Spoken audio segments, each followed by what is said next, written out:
Mr. O'Keefe, President Harn, Mrs. Carroll, Reverend Fathers, esteemed faculty, parents, families, honored guests, and my dear classmates.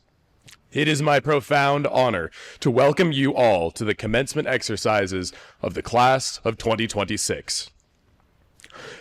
It is the salutatorian's role to offer a reflection on the occasion for which we are present today. As we come to the end of our time at Christendom College, we do well to call to mind all of the moments leading up to this one, to make present again by an anamnesis the long journey of which these exercises are the destination. It has been a varied and steep path, one fraught with trial and exertion, but one which has led to the happy day of graduation before us. So let us pause and reflect and remember, amongst the busyness of the last few days and weeks, what has brought us to now. We came to Christendom College almost 4 years ago with any number of different intentions for why we chose this place, what we would do with our time here, and what we would do after. And yet, the unique commonality we brought in with us was this: to come to a Catholic liberal arts institution unlike any other, to be formed in the one true faith, and to then set out again to restore all things in Christ. The question I will pose to you, my classmates, is this: have you become who you sought to become? As our philosophical studies have taught us well, the intelligibility of a thing comes from its end. Or, said more plainly, we understand something when we consider what it is directed towards doing or becoming. The end for which we embarked is, to use an image dear to President Harn, akin to setting out from a village at the foot of a mountain towards the looming peak.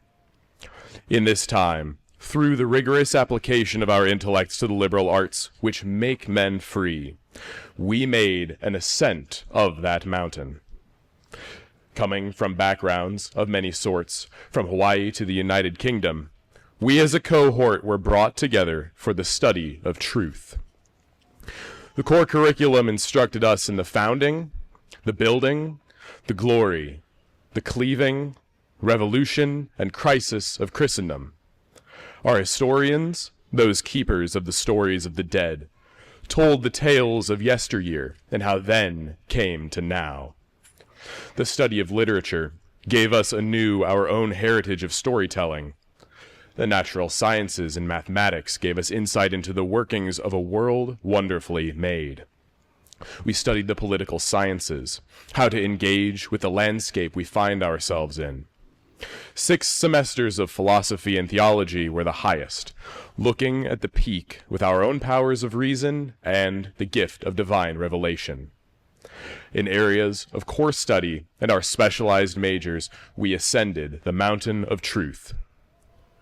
From the heights, at a rocky outcropping that gave a view of the valley below whence we came, we gained an entirely new view of the world and our place in it. Yet, even in this sweeping understanding of beauty, ever ancient and ever new, the end is yet to come. It is in going down the mountain again to the world where we see things in a radically different way. Our vision of our hometowns, of our parishes, of our families, is forever changed, and we, at the end of the hero's journey, make our return with a boon for the world.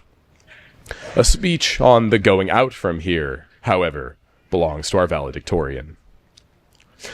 Today is the precipice on which we stand before making a homeward journey. It is a ceremony to present you, my class, to your parents and guests as people made anew in Jesus Christ, deeply formed in Him and made ready for your call. You chose your path among many to make a gift of yourself, and today is the appraisal. Your choice of major and classes, as well as your dedication to them, has made you uniquely specialized. Your extracurriculars have formed you likewise, whether in debate and rhetoric, in dance, in the building of a healthy Catholic culture and community. To the faculty and staff and our parents, we owe by justice an abiding gratitude. Faculty, so much of what we are is modeled on what you are, and I tell you that it is a model I would not exchange for the world. If we have a love of learning and a care for sharing our gifts, it is because you showed us what that looks like. Staff, your role is as essential as it comes. There is no college without you.